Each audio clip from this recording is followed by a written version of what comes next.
तो पिछली क्लास में हमने पढ़ा था ना लाइट के बारे में, और क्या पढ़ा था? परावर्तन।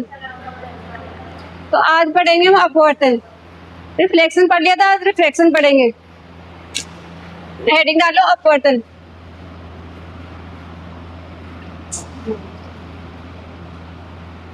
रिफ्लेक्शन,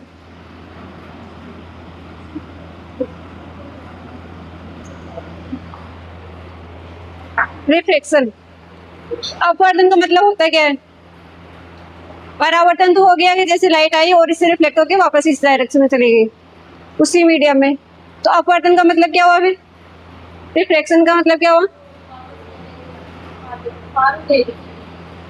आर पार हो जाएगी ना। तो अपवर्तन का मतलब होता है विचलन। जैसे ये है, ये तल है, यहाँ पे ये हो गया उसका अभिलंब, नॉर्मल हो गया ये उसका। ये मान लो कि सघन मीडियम है और ये है विरल मीडियम। सघन और विरल बताया था ना। सघन तो क्या होता है?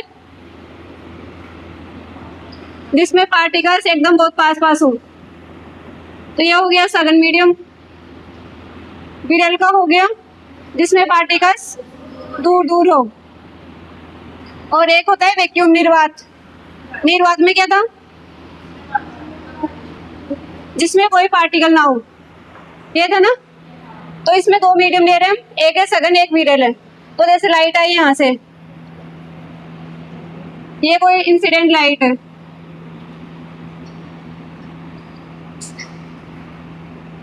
प्रकाश की एक किरण यहाँ पे आई, यहाँ पे टकराई, और इसको इस तरीके से जाना चाहिए था, ऐसे डॉट डॉट करके बना लेना तुम लोग। इस तरीके से जाना चाहिए था, लेकिन क्या होता है जैसे एक मीडियम से दूसरे मीडियम में जाती है ना, तो उसके अपने पाथ से विचलित हो जाती है ये वाली। मतलब इसका जैसे इस मीडियम से इस मीडियम में जाएगी, अपना उसका वेग है ना, वेलोसिटी, वो चेंज हो जाता है। तो वेलोसिटी चेंज होने से क्या होता है, ये अपने पाथ से विचलित हो जाएगी। या तो ऐसे जाएगी ये, या फिर ऐसे जाएगी। मतलब जो अभिलंब है जैसे ये वाला, अभिलंब से क्या है, दूर हट जाएगी या पास आएगी। तो अपने पास से जो विचलन होते हैं, तो अपवर्तन का अर्थ लिख लो। अपवर्तन होता है अपने पास से विचलन, अपने पास से विचलन। क्योंकि लाइट ऐसे आ रही है और इसको सीधे जाना चाहिए था, लेकिन ये अपने पास से विचलित हो जाती है, या तो विलंब से दूर हटती है या विलंब के पास में आ जाती है। कौन है? तो किसी भी प्रकाश की किरण का अपने पास से विचलन क्या कहलाता है? अपवर्तन। तो बोल दो। तो ये अब ये विलंब से दूर कब हटेगी और अभिलंब के पास में कब आएगी, ये देखते हैं। तो जैसे अगर कोई सघन मीडियम है ये, और अगर ये विरल मीडियम में जाती है, सघन में क्या है, पार्टिकल्स एकदम पास पास होते हैं, विरल में क्या है, पार्टिकल्स दूर दूर होते हैं। तो अगर पार्टिकल्स दूर दूर होंगे तो उसमें क्या वेलोसिटी बढ़ेगी या घटेगी? घटेगी। कैसे? अब अगर ऐसे सोचो, ये रूम है, इस रूम में यहाँ पे पहले 5 लोग बैठे हुए हैं। अगर किसी को यहाँ पे दौड़ने के लिए बोले, 5 लोग ऐसे 5 जगह पे बैठे हुए हैं, अगर किसी को इस यहाँ से वहां तक दौड़ना है, तो जैसे जिस स्पीड से दौड़ रहा है, ठीक है ना। अब यहाँ पे 20 लोग बिठा दिए, तो क्या स्पीड सेम रहेगी उसकी? चेंज होगी ना, कम हो जाएगी। अगर ज्यादा लोग रहेंगे तो स्पीड कम होगी, या ट्रैफिक ज्यादा रहेगा तो अपनी स्पीड कम होती है ना, बाइक या किसी भी चीज की। लेकिन अगर ट्रैफिक कम होगा तो ज्यादा स्पीड से भगाएंगे। तो अब क्या, सघन मीडियम में क्या है, पार्टिकल्स एकदम पास पास होते हैं, और जैसे विरल मीडियम में जाएंगे तो पार्टिकल्स दूर दूर है, तो क्या उसकी स्पीड बढ़ जाएगी। तो इसमें क्या होगा, विरल माध्यम में स्पीड बढ़ जाएगी। जो इंसिडेंट लाइट आ रही है ना, प्रकाश की किरण, जैसे सघन माध्यम से विरल माध्यम में जाएगी तो उसकी स्पीड में चेंज होगा और स्पीड बढ़ जाएगी। तो जिसकी वजह से क्या होगा, ये विलंब से दूर हट जाएगी। ये नॉर्मल है इसका, अगर ये विलंब है तो इससे क्या होगा, जैसे ऐसे जाना चाहिए था, लेकिन ये इससे दूर हट जाएगी, ऐसे जाएगी। तो ये वाला होगा विरल माध्यम में है। तब इसमें लिख लो, जैसे सघन से विरल माध्यम में जाएगी, लिख लो ये पॉइंट। ये तो जब प्रकाश की किरण सघन माध्यम से विरल माध्यम में जाती है तो उसकी स्पीड इंक्रीज हो जाती है, बढ़ जाती है, जिसकी वजह से वह अभिलंब से दूर हट जाती है। जब प्रकाश की किरण सघन माध्यम से विरल माध्यम में जाती है तो उसकी स्पीड बढ़ जाती है, जिसकी वजह से वह अभिलंब से दूर हट जाती है।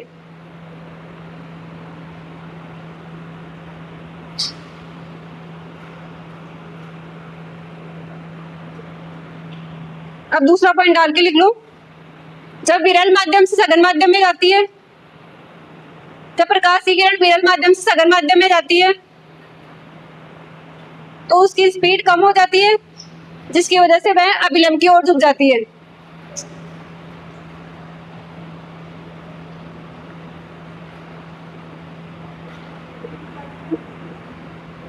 जब विरल माध्यम से सघन माध्यम में जाते हैं तो उसकी स्पीड कम हो जाती है, जिसकी वजह से वह अभिलंब के पास आ जाती है, अभिलंब की ओर झुक जाती है।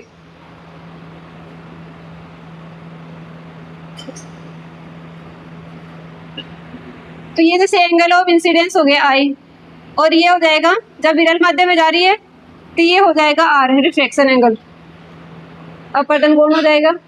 ये हो गया आपतन कोण आई और ये हो गया अपवर्तन कोण। पहले जब हमने रिफ्लेक्शन पढ़ा था ना परावर्तन, तब उसमें क्या था, एंगल ऑफ इंसिडेंस, अपवर्तन कोण और परावर्तन कोण क्या होते हैं, बराबर होते हैं। लेकिन क्या इस कंडीशन में बराबर होंगे? नहीं, क्योंकि यहाँ पे जो एंगल है अगर अभिलंब से दूर हटेगी तो ये मतलब एंगल चेंज होगा ना इसका, एक माध्यम से दूसरे माध्यम में जा रही है। जैसे ये कोई मान लो कांच है, कुछ भी है, अगर यहाँ से लाइट डाली, ये इसके आर पार हो रही है, आर पार हो रही है तो मतलब अपवर्तन हो रहा है, और यदि यहाँ से लाइट डाली और ऐसे रिफ्लेक्ट हो रही है तब हो रहा है परावर्तन, तो ये अपवर्तन है।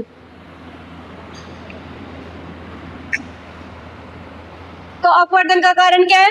वेग में परिवर्तन। अगर एग्जाम में पूछ ले कि अपवर्तन का कारण क्या है तो क्या होगा? वेग में परिवर्तन। वेग में परिवर्तन होने के कारण ही क्या हुआ, समझ नहीं आया? वेग में अपवर्तन का कारण है वेग में परिवर्तन, लिख लो ये। हवा नहीं लग रही क्या? यहाँ क्या बैठ दो? अच्छा, उधर से फोकस आ रहा है क्या? तो इधर आके बैठ दो, चेयर को इधर ले आओ। वेग में परिवर्तन,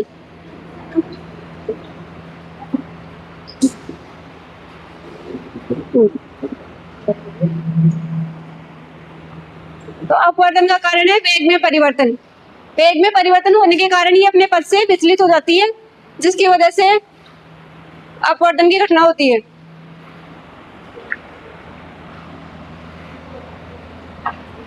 अब है अपवर्तन की घटना में क्या क्या चेंज होता है और क्या क्या कांस्टेंट रहता है। तो पहले ये बताओ परावर्तन की घटना में क्या क्या कांस्टेंट रहता है? परावर्तन पढ़ा था ना?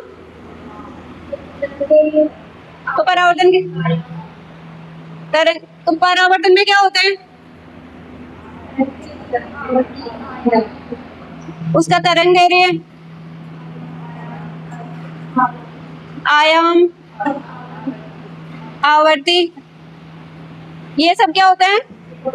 सेम होता है, ये चेंज नहीं होता। लेकिन चेंज क्या होता है फिर? उसकी डायरेक्शन चेंज होती है, दिशा चेंज होती है।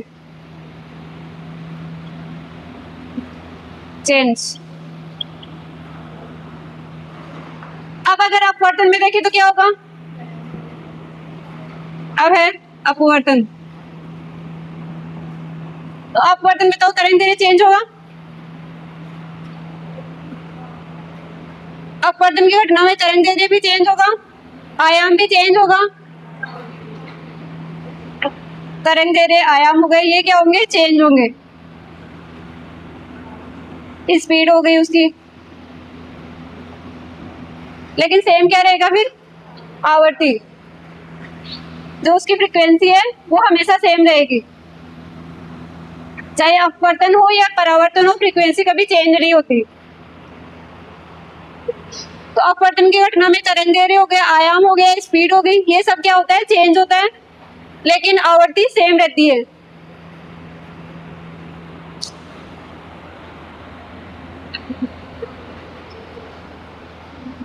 और इसमें दिशा भी चेंज होती है, दिशा का भी लिखो।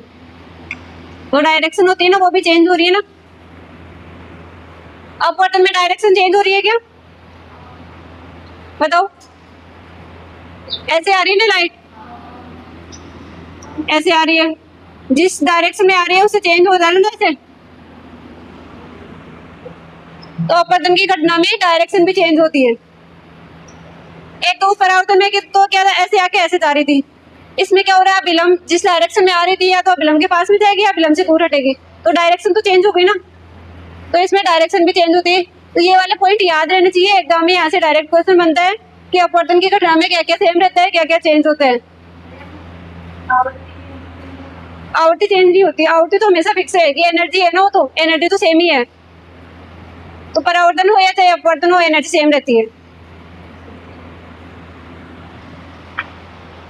लेकिन वेवलेंथ चेंज होगी उसकी। लिख लिया ये वाला?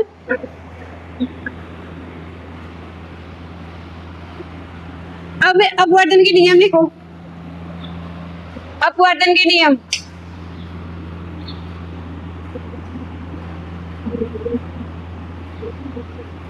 अपवर्तन के नियम किसने दिया है? स्नेल ने। और परावर्तन के नियम किसने दिए थे? परावर्तन का नियम किसने दिया था? स्टोक ने। और अपवर्तन का किसने दिया? स्नेल ने। तो इसके दो नियम है, पहले आपतित किरण, परावर्तित किरण, नहीं सॉरी आपतित किरण, कौन सी? अपवर्तित किरण और अभिलंब तीनों एक ही तल में होंगे। आपतित किरण, अपवर्तित किरण और अभिलंब तीनों एक ही तल में होंगे, पहला नियम है ये। आपतित किरण, अपवर्तित किरण और अभिलंब तीनों एक ही तल में होंगे।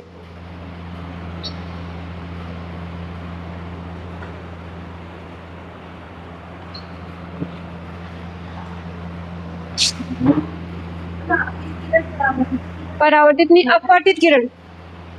परावर्तन में हो गया ना परावर्तित किरण, तो अपवर्तित किरण। तो ये वाली गलती एग्जाम में मत करना, क्योंकि एग्जाम में अगर तुमसे अपवर्तन के नियम पूछ लिए और उसमें पहला नियम लिखा गया कि आपतित किरण, परावर्तित किरण और विलंब तीनों एक ही तल में होंगे, जबकि पूछ रखा है अपवर्तन का, तो वहां पे गलत हो जाएगा। तो ध्यान रखना कि अगर अपवर्तन के बारे में पूछा है तो अपवर्तित किरण आएगी, परावर्तन के बारे में पूछा है तो परावर्तित किरण आएगी। दूसरा लिखो, जो अपवर्तनांक होता है म्यू इक्वल टू होता है sine I upon sine R. यहाँ पे आई क्या है? Angle of incidence. जो आपतित किरण है ना, वो वाले आपतन एंगल हो गया, आर हो गया इसमें अपवर्तन कोण। जैसे ऐसे किरण आई ना, तो ये अभिलंब के साथ जो कोण बनाएगी वो हो गया आपतन कोण। और अगर ऐसे जा रही है तो ये वाला हो गया परावर्तन कोण, अपवर्तन कोण आर। साइन आई बटा साइन आर, साइन आर। और ये म्यू, म्यू ऐसे लिखते हैं, इसको बोलते हैं अपवर्तनांक।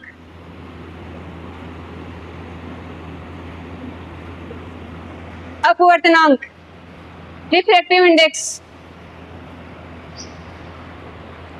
तो अपवर्तनांक सेकंड नियम है, अपवर्तनांक म्यू इक्वल टू होता है sine I upon sine R. ये आई है आपतन कोण, आर है रिफ्लेक्शन एंगल, मतलब अपवर्तन कोण।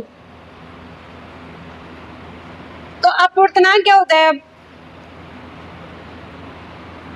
देख लिया, यहाँ पे अपवर्तनांक का मतलब है कि किसी भी मीडियम में, कोई भी जो मीडियम है उसमें लाइट की स्पीड क्या होगी, ये तय करता है।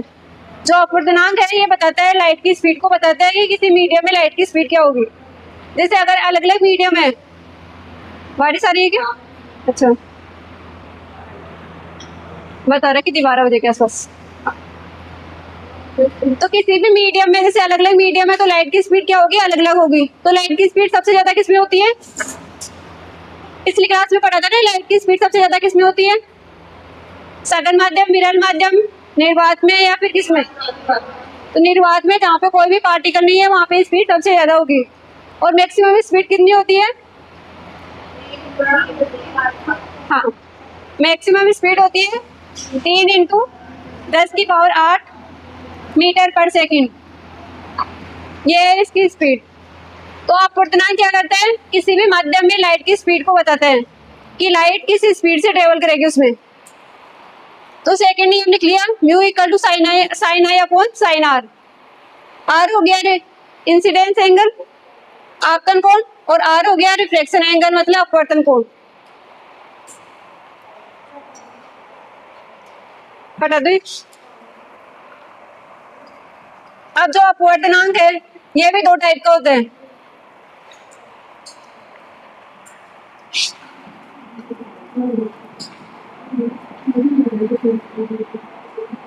अपवर्तनांक है ये दो टाइप का होता है, एक होता है सापेक्ष अपवर्तनांक,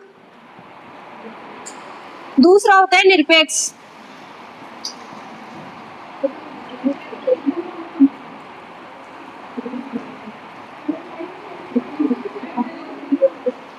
चल ही नहीं रहा है। दो टाइप का होते हैं, निरपेक्ष अपवर्तनांक और सापेक्ष अपवर्तनांक। ये चल रहा है किससे?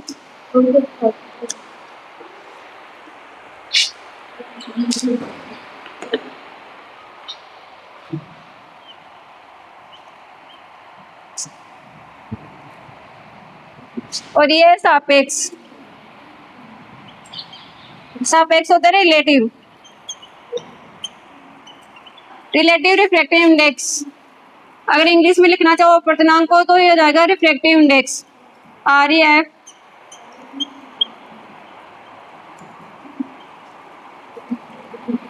रिफ्रैक्टिव इंडेक्स दो टाइप का हो गया, एक हो गया सापेक्ष, दूसरा हो गया निरपेक्ष। तो जो सापेक्ष अपवर्तनांक होता है, पहले निरपेक्ष वाला देखो पहले, हटा दे।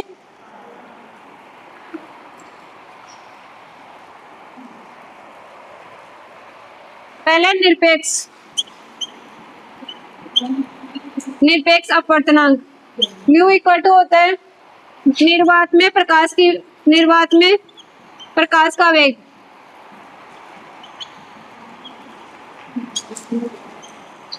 बटा माध्यम में प्रकाश का वेग।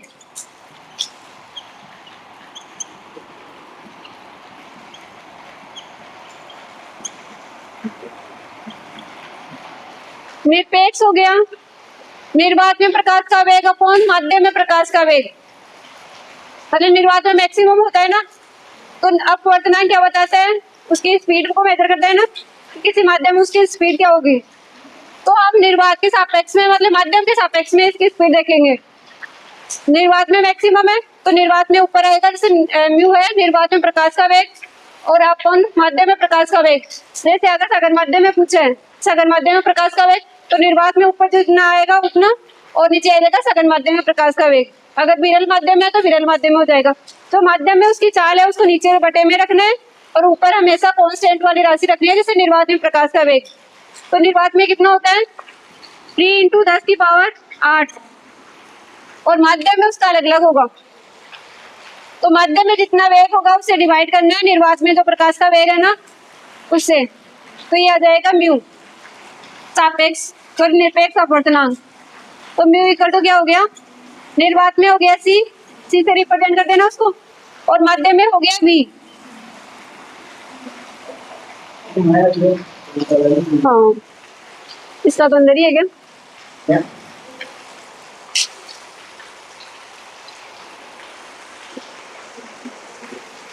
तो म्यू इक्वल टू हो गया C/V।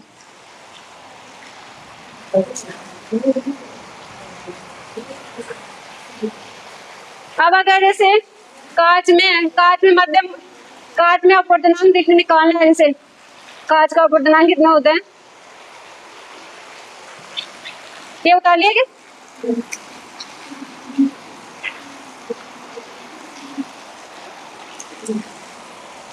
अगर कांच का अपवर्तनांक निकालना है हमें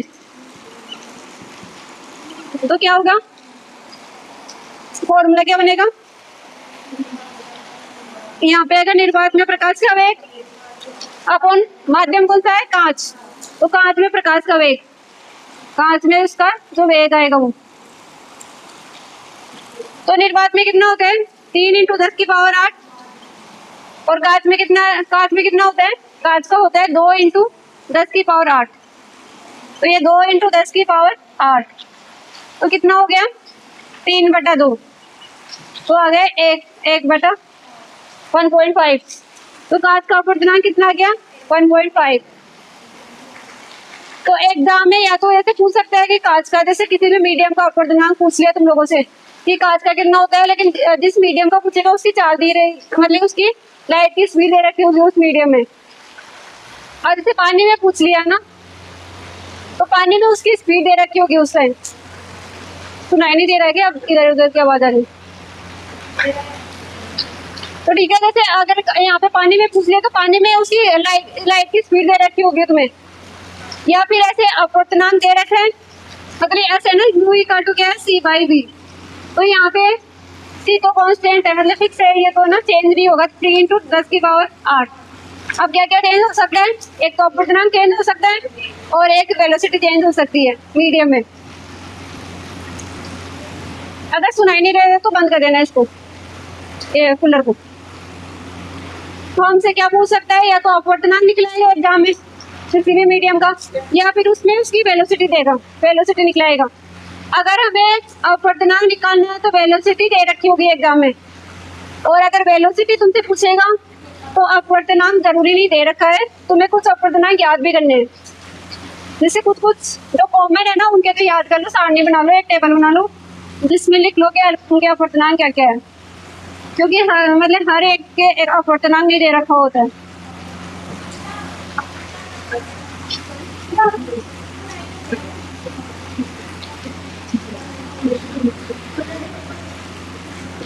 क्या हो गया, हवा नहीं लग रही, आ गया जाओ तुम लोग इधर। क्या हो गया,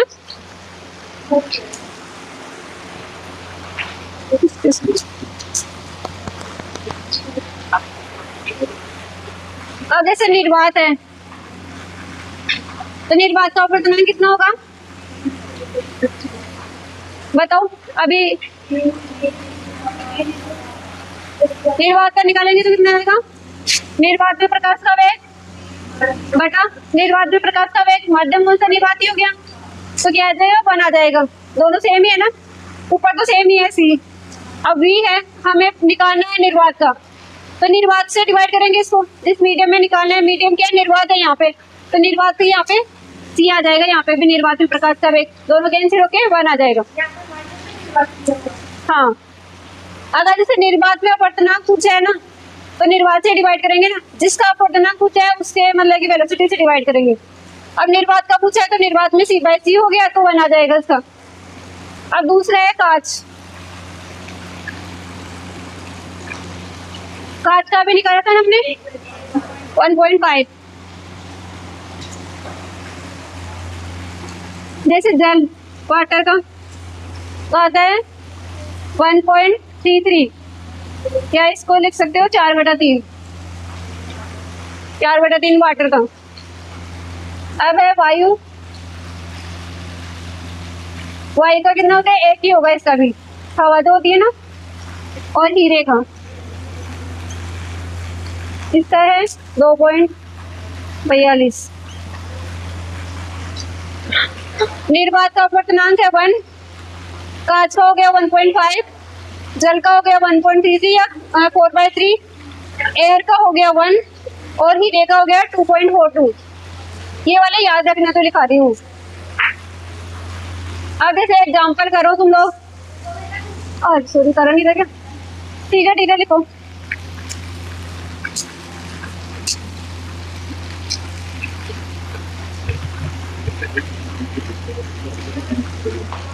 लिख लिया।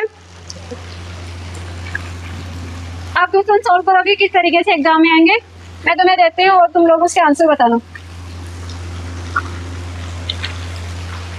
पहले पानी में प्रकाश का वेग बताओ, पानी में प्रकाश का वेग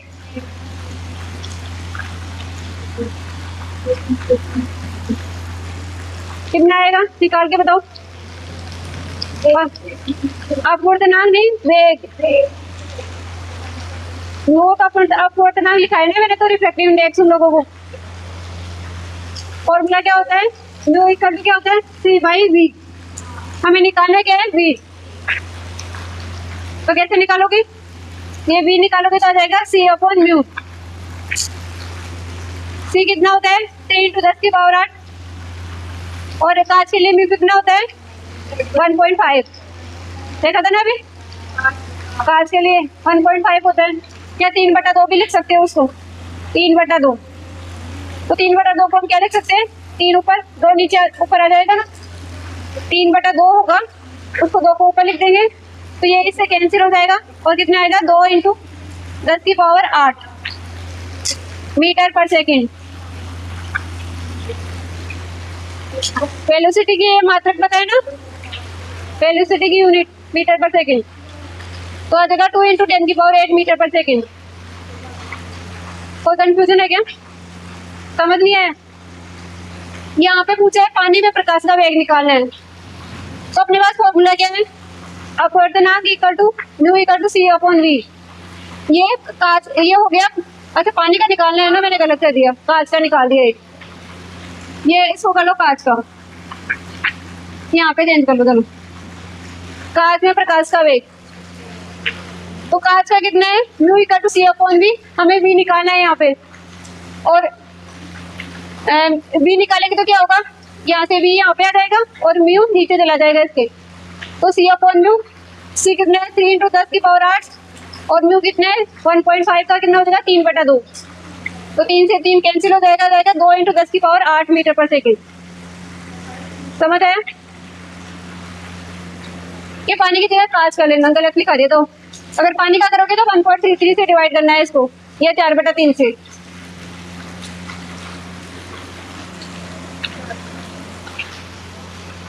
हटा दूं?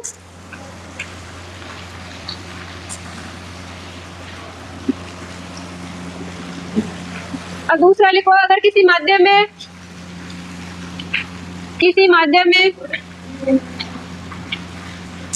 प्रकाश का वेग दे रखे,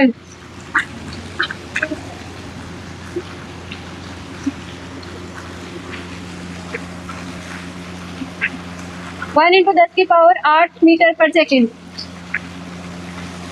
तो उसका अपवर्तनांक कितना होगा, म्यू निकालना है। बताओ कितना होगा, 3। म्यू इक्वल टू क्या होता है, सी अपॉन वी। सी कितना है, 3 इंटू 10 की पावर 8। वी कितना दे रखा है, वेग दे रखा है ना, 1 इंटू 10 की पावर 8। तो ये 8 से ये कैंसिल हो जाएगा, तो आया 3। तो म्यू इक्वल टू आ जाएगा 3। अगर वेलोसिटी दे रखी है तो अपवर्तनांक निकालना है। तो इस तरीके से अगर अपवर्तनांक दे रखा है या तुम लोगों की याद है तो भी निकालना है।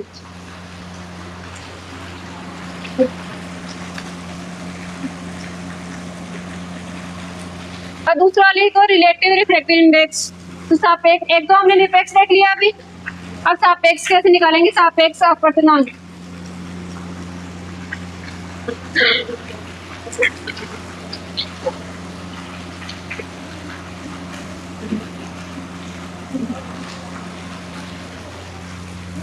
पूछ रहे हैं सापेक्ष, सापेक्ष अपवर्तनांक, रिलेटिव रिफ्रैक्टिव इंडेक्स।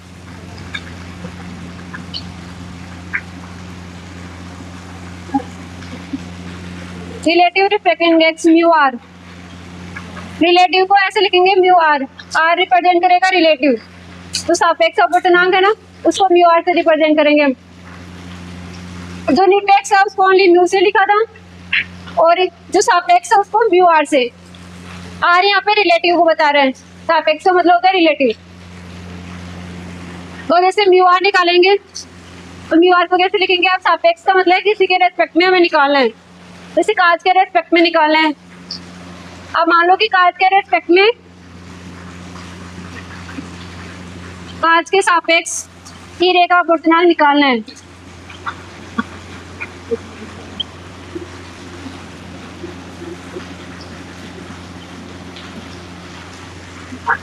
सापेक्ष का मतलब होता है किसी दूसरे मीडियम के रेस्पेक्ट में हमें निकालना होता है। अब जैसे कांच के सापेक्ष में हीरे का निकालना है तो कैसे निकालोगे? जो सापेक्ष में है ना उसको डिवाइड कर दो उससे। जैसे अब हीरे का अपवर्तनांक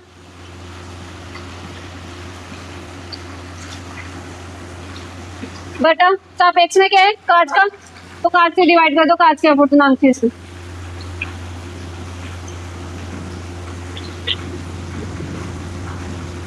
कांच के अपवर्तनांक से डिवाइड कर दो, मतलब जिसके सापेक्ष में निकालने है उसको मतलब बटे में रख दो, डिवाइड कर दो उससे। अब यहाँ पे जैसे पानी के सापेक्ष हीरे का अपवर्तनांक निकालना है तो पानी के अपवर्तनांक से उसको डिवाइड करना है, जिसके सापेक्ष में उससे डिवाइड कर दो। तो यहाँ पे ऐसे एरो करके लिख लो तुम लोगों के लिए, जो सापेक्ष में है उसको नीचे रखना है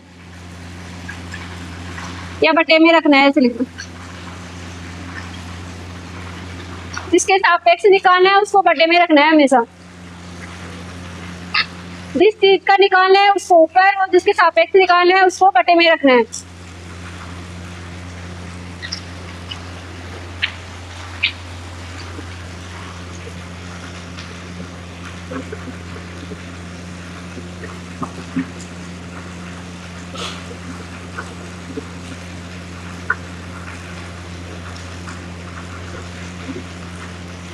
अब पानी के सापेक्ष कांच का अपवर्तनांक कैसे निकालोगे?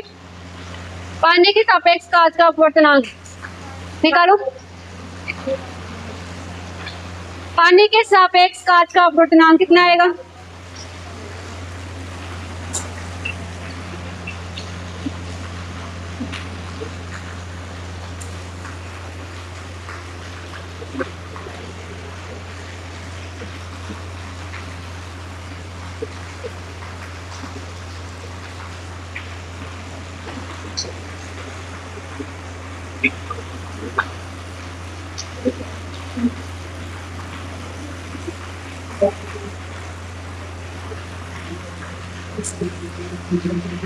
पानी के सापेक्ष कांच का अपवर्तनांक तो कैसे निकालोगे? ऊपर क्या आएगा?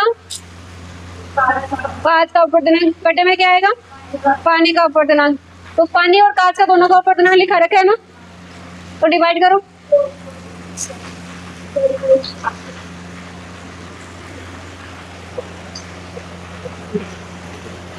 दो पॉइंट या एक पॉइंट? कांच का अपवर्तनांक, कांच का कितना होता है? 1.5 या 3/2। और पानी का कितना होता है? 1.33 या 4/3। ये इसको लिख दो 3/2 इंटू कितना है? 4/3, तो 4/3 उल्टा कर दिया क्या? 4 सही, तो 9/8 गलत कर दिया। 3/2, हाँ 3/4 है कि 4/3? 4/3, 4/3 ही तो क्या है?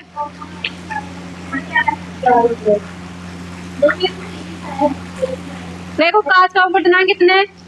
ऊपर कांच का आएगा ना, ऊपर आ गया 3/2, नीचे कितना आएगा? 4/3, 4/3। तो कैसे लिखेंगे इसको? 3/2 इंटू ये ऊपर चला जाएगा 3/4, तो कितना आएगा? 9/8। गलत हो गया? क्या होगा?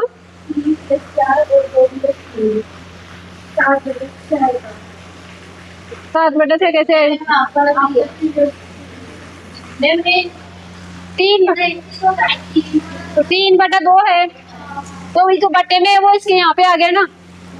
अब जैसे 3/2 है, दूसरा है 4/3, तो 4 यहाँ पे आएगा 4 और 3 है ये ऊपर चला जाएगा, तो ये आ जाएगा 3, तो 9/8 ही हो ना।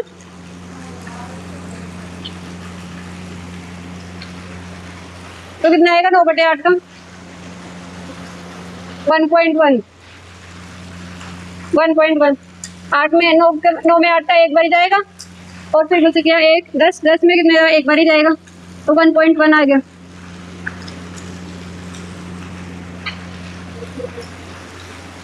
ऐसे ही एक दूसरा और लिखो।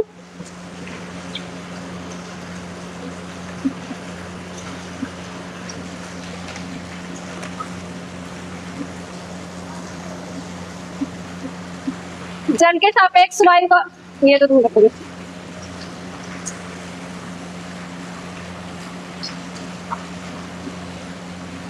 जल के सापेक्ष हीरे का अपवर्तनांक निकालो। जल के सापेक्ष पानी के सापेक्ष हीरे का अपवर्तनांक, पानी के रेस्पेक्ट में हीरे का निकालना है।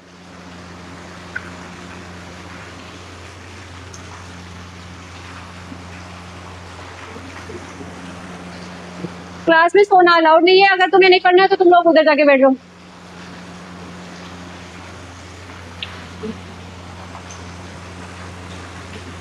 पानी के सापेक्ष हीरे का अपवर्तनांक निकालना है।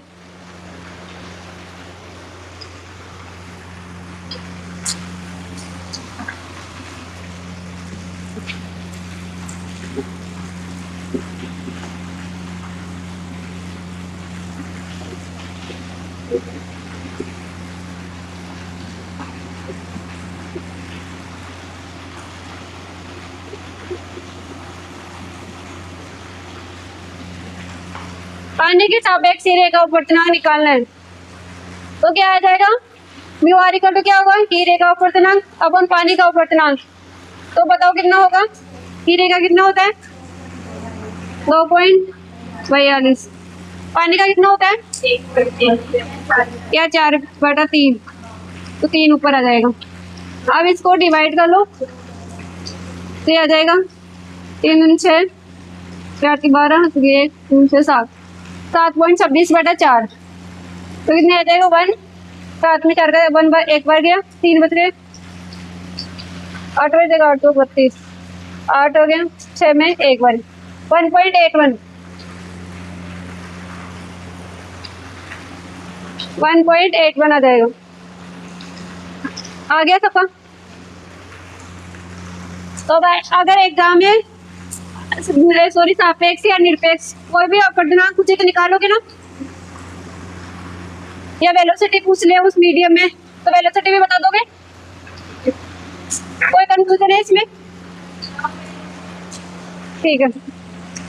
अब जो अपवर्तनांक है किन किन चीजों पे डिपेंड करता है, म्यू की निर्भरता डिपेंडेंसी, किन किन चीजों पे अपवर्तनांक डिपेंड करते हैं। तो पहला तो हो गया माध्यम, क्योंकि अलग अलग माध्यम तो अलग अलग होते हैं ना, कोई भी अलग मीडियम होगा तो उसमें अपवर्तनांक अलग होगा उसका। एक तो मीडियम हो गया, दूसरा हो गया घनत्व, जितना ज्यादा डेंस मीडियम होगा उतना ही ज्यादा उसका अपवर्तनांक होगा। तो क्या जो अपवर्तनांक है वो इसके प्रोपोर्शनल होगा, न्यू प्रोपोर्शनल टू घनत्व। इसका मतलब है, इसको ऐसे लिख लो, म्यू प्रोपोर्शनल टू घनत्व डेंसिटी। इसका मतलब ये प्रोपोर्शनल का साइन है कि जितना ज्यादा ये होगा घनत्व होगा उतना ज्यादा रिफ्रैक्टिव इंडेक्स होगा, अपवर्तनांक उतना ज्यादा होगा।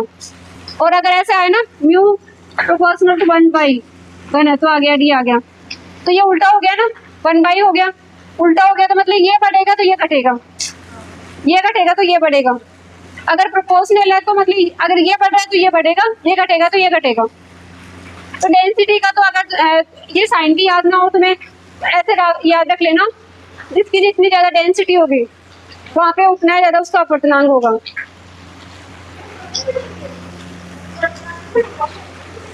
घनत्व बढ़ रहा है तो अपवर्तनांक बढ़ेगा।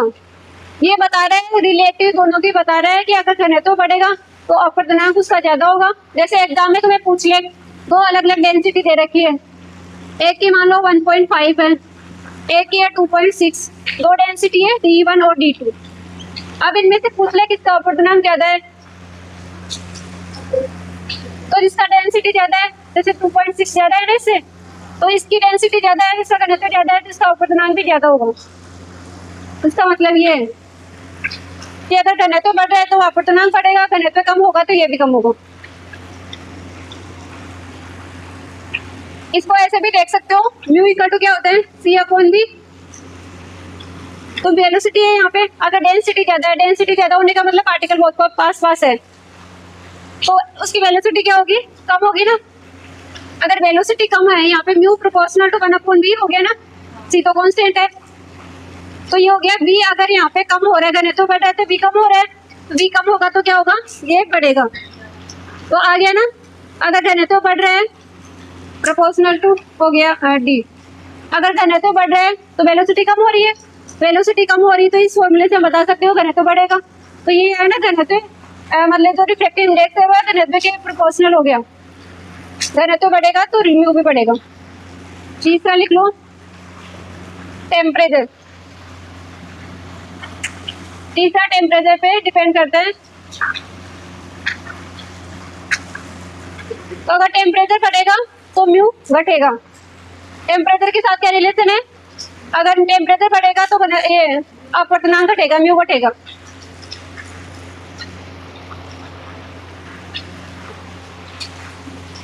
इसको इस तरीके से देख सकते हो, जैसे mu equal to C upon V होता है, तो म्यू इक्वल टू क्या होगा, प्रोपोर्शनल टू 1 अपॉन वी। अब हमें टेम्परेचर के साथ भी देखना है, तो जैसे टेम्परेचर किसी चीज का टेम्परेचर बढ़ाएंगे तो पार्टिकल्स क्या होते हैं, पार्टिकल्स को एनर्जी मिलती है, क्योंकि एनर्जी किस फॉर्म में होती है, E इक्वल टू KT होती है, T होता है टेम्परेचर। तो जैसे हम टेम्परेचर देंगे ना किसी भी चीज का, तो पार्टिकल्स क्या होंगे, एनर्जी लेके दूर दूर भागेंगे, तो दूर दूर जाएंगे ना, उनकी डेंसिटी कम हो जाएगी, वॉल्यूम बढ़ जाएगा ना, तो डेंसिटी कम होगी। डेंसिटी कम होने से क्या होगा, फिर पार्टिकल दूर दूर हो गए तो वेलोसिटी क्या होगी, बढ़ेगी। वेलोसिटी बढ़ रही है तो म्यू क्या होगा, घटेगा। तो आ गया ना, टेम्परेचर बढ़ेगा तो म्यू घटेगा। तो अगर यहाँ से ये रिलेशन याद नहीं हो तो वहां से दिमाग लगा लेना कि मतलब वेलोसिटी किस तरीके से होगी, तो वेलोसिटी से ये वाला रिलेशन आ जाएगा। तुम लोग बाहर क्या देख रहे हो, बारिश ही हो तुम, चौथा लिखो वेवलेंथ। वेवलेंथ एंटी प्रोपोर्शनल होता है, रिवर्स में होता है। चौथा है वेवलेंथ, म्यू प्रोपोर्शनल टू 1 अपॉन लैम्डा। इसका मतलब अगर वेवलेंथ बढ़ेगी तो म्यू घटेगा। अगर किसी चीज की जैसे ये 7 कलर होते हैं ना राइट में, तो जैसे रेड कलर है उसकी क्या होती है, वेवलेंथ सबसे ज्यादा होती है, तरंग दैर्ध्य उसका सबसे ज्यादा होता है। और जो वायलेट कलर होता है उसका वेवलेंथ सबसे कम होता है। तो जैसे रेड कलर है इसका वेवलेंथ सबसे ज्यादा है, तो इसका रिफ्रैक्टिव इंडेक्स क्या होगा, सबसे कम होगा। अगर लैम्डा ज्यादा है, वेवलेंथ ज्यादा है, तो म्यू कम होगा। तो अगर रेड कलर है, रेड कलर का सबसे ज्यादा होता है वेवलेंथ, तो उसका रिफ्रैक्टिव इंडेक्स क्या होगा, सबसे कम होगा, अपवर्तनांक सबसे कम होगा। और जो वायलेट कलर होता है उसका वेवलेंथ कम होता है सबसे, तो उसका रिफ्रैक्टिव इंडेक्स सबसे ज्यादा होगा। तो जितनी ज्यादा वेवलेंथ उतना ही कम रिफ्रैक्टिव इंडेक्स। तो 4 चीजें, म्यू किन किन चीजों पे, एक तो मीडियम पे डिपेंड करता है, एक हो गया डेंसिटी पे डिपेंड करता है, तीसरा हो गया टेम्परेचर, और चौथा हो गया वेवलेंथ। 4 चीजों पे डिपेंड करता है। क्या हुआ, तरंग दैर्ध्य दिखाई था ना कल वाले जो पहले लेक्चर हुआ था उसमें तरंग दैर्ध्य लिखा था ना। तरंग दैर्ध्य क्या होता है, लैम्डा का मतलब है तरंग दैर्ध्य, वेवलेंथ। तो 4 चीजों पे डिपेंड करेगा, मीडियम हो गया, डेंसिटी हो गया, टेम्परेचर हो गया, और तरंग दैर्ध्य लैम्डा हो गया। तो एग्जाम में अगर पूछ ले कि किन चीजों पे डिपेंड करता है, तो ये 4 पॉइंट याद रखना। तो किन 3 में से अगर एक दे देगा, इनमें से वो 4 3 अलग दे देगा, उनमें ऑप्शन बना लेगा ना, इस तरीके की डिपेंडेंसी बताओ। अब इसका एक एग्जाम्पल करो, हटा दो ये। और साथ में ये चीज याद रखना कि किस तरीके से डिपेंड करता है घनत्व पे, टेम्परेचर के साथ किस तरीके से वेरी करता है, वेवलेंथ के साथ किस तरीके से वेरी करता है।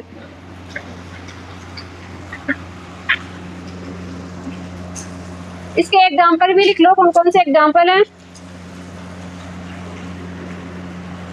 अपवर्तन का मतलब होता है, अगर यहाँ पे अपवर्तन आता है, मतलब जो काल्पनिक लगे ना तुम्हें 2 चीज, जैसे अगर कोई पानी का गिलास है उसमें नींबू डालेंगे ना, तो नींबू बड़ा दिखाई देता है हमें। एक तो जिसकी साइज होती है ना उसे बड़ा दिखाई देता है, वो किसकी वजह से दिखाई देता है, इसकी वजह से, अपवर्तन का उदाहरण है वो। या फिर जैसे एक बीकर में तुमने पेंसिल डाली या पेन डाला, वो क्या टेढ़ा दिखाई देता है ना, वो किसकी वजह से दिखाई देता है, अपवर्तन की घटना के कारण। तो क्या होता है, जैसे ऐसे लाइट आ रही है, क्या हो गया, तुमने ऐसे डाली ना उसमें पेंसिल, तुमने ऐसे रखी है ऐसे, तो लाइट ऐसे आ रही है, लेकिन एक मीडियम से दूसरे मीडियम में जाएगी तो क्या होगा, तो अपने पास से विचलित हो जाएगी, या तो दूर हटेगी या पास आएगी। तो अगर वो दूर हटी तो तुम्हारा उसका पाथ ऐसे दिखेगा, टेढ़ी दिखेगी, पास आ रही तो ऐसे दिखेगी। तो इसकी वजह से वो हमें टेढ़ी दिखती है। तो इसके कुछ एग्जाम्पल लिखा रही हूँ जो एग्जाम में सीधे पूछे जाते हैं। लिखो, पानी के गिलास में नींबू का बटा दिखाई देना। अपवर्तन के उदाहरण,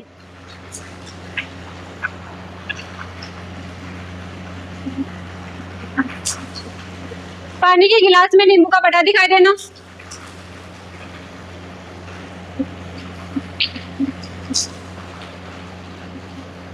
दूसरा है टंकी को ऊपर से देखने पर कम गहरी लगना।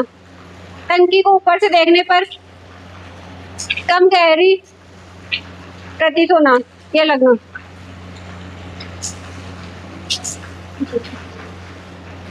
टंकी को ऊपर से देखने पर कम गहरी लगना, मतलब उसकी गहराई कम लगती है। टंकी को अगर ऊपर से देखेंगे ना तो उसकी गहराई कम लगती है, काल्पनिक लग रही है ना हमें। और दूसरे, तारों का टिमटिमाते हुए प्रतीत होना। तारों का टिमटिमाते हुए प्रतीत होना।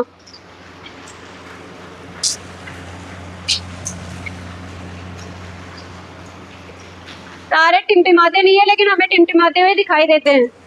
किसकी वजह से दिखाई देते हैं? अपवर्तन की घटना के कारण। क्योंकि जब लाइट वहां से अपने पास आती ना, आंखों तक आती है, तब मीडियम चेंज होता रहता है उसका, तो जिसके कारण उसका पाथ चेंज हो जाता है, तो इसकी वजह से हमें वो टिमटिमाते हुए दिखते हैं।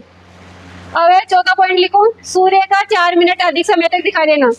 सूर्य का 4 मिनट अधिक समय तक दिखाई देना।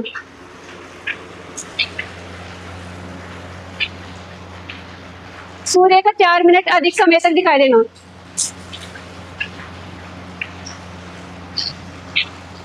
इसका मतलब है सूर्य डूबने वाला होता है ना, तो 2 मिनट पहले और 2 मिनट बाद तक दिखाई देता है हमें, तो किसका है? अपवर्तन के कारण होता है। 5 वाली को, मछुआरों को मछली का ऊपर उठा हुआ दिखाई देना। मछुआरों को मछली का ऊपर उठा हुआ दिखाई देना।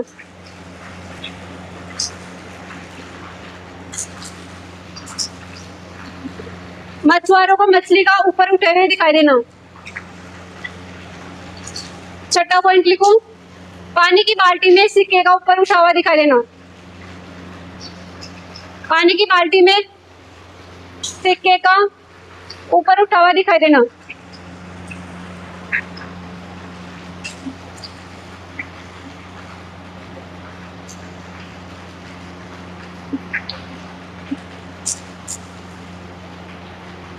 सात वाली को, पानी की बाल्टी में पेंसिल का मुड़ा हुआ दिखाई देना।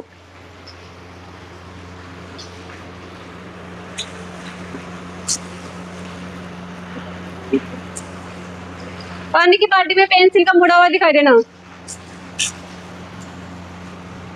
ये तो सबने देखा ही है ना, पेंसिल।